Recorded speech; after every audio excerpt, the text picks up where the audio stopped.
Most people think starting over means something went wrong. Like you failed. Like you wasted time. Like you're behind. But that feeling doesn't come from reality. It comes from the way the human brain handles loss. The brain hates losing more than it loves winning. Psychologists call this loss aversion. That's why quitting something painful can feel worse than staying in it, even when staying is clearly shrinking your life. So people stay, not because it's right, but because it's familiar.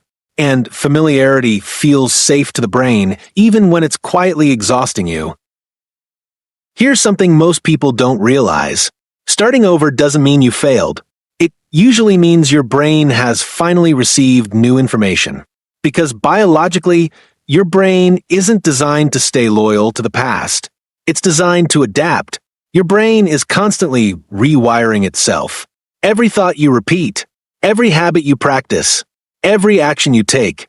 This is called neuroplasticity, which means your past does not own your future. Your brain doesn't care how long you've been stuck. It only responds to what you do repeatedly now. So, why does starting over feel so heavy? Because you're not just letting go of habits. You're letting go of an identity. When you stop doing something, the brain doesn't ask, is this good for me? It asks, who am I without this? That uncertainty feels uncomfortable, and the brain interprets discomfort as danger. But biologically, discomfort usually means change is happening. This is where the first reset actually begins. The brain changes fastest when its inputs change. What you see every day, what you hear repeatedly, what you consume without thinking. If you keep feeding the brain the same environment, it keeps running the same identity. So starting over often begins by changing something very small but very consistent. A different route, different content, different people's voices in your head. Not to become a new person, but to interrupt the old loop. The second reset happens when you stop trying to fix your whole life at once. The brain shuts down when the goal feels too big, not because you're lazy, but because of overwhelm triggers avoidance. So, instead of asking, how do I rebuild my life? You ask, what would a slightly better version of me do today for 5 minutes? 5 minutes is short enough that the brain doesn't panic, but meaningful enough that it creates evidence. And the brain believes evidence more than motivation. Each small action becomes proof.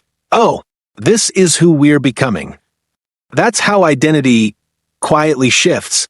The third reset is the one people underestimate the most.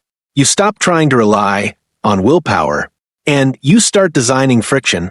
You make the old behaviors harder to access, and the new ones easier to fall into, because the brain always chooses the path of least resistance. If distraction is one tap away, you'll tap it. If progress is already open, you'll drift into it. This isn't a character flaw. It's biology. When the environment changes, behavior follows naturally, without force, without drama.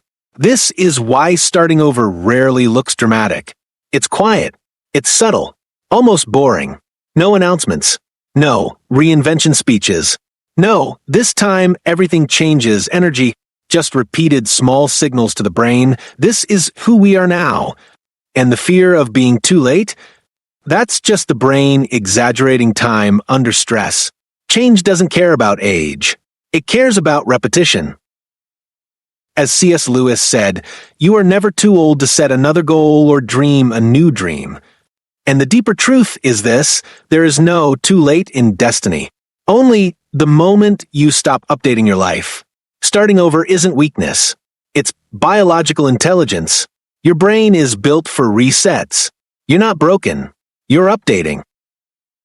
Anyway, I'm humane, actually the one who's always trying to make life feel a little less confusing.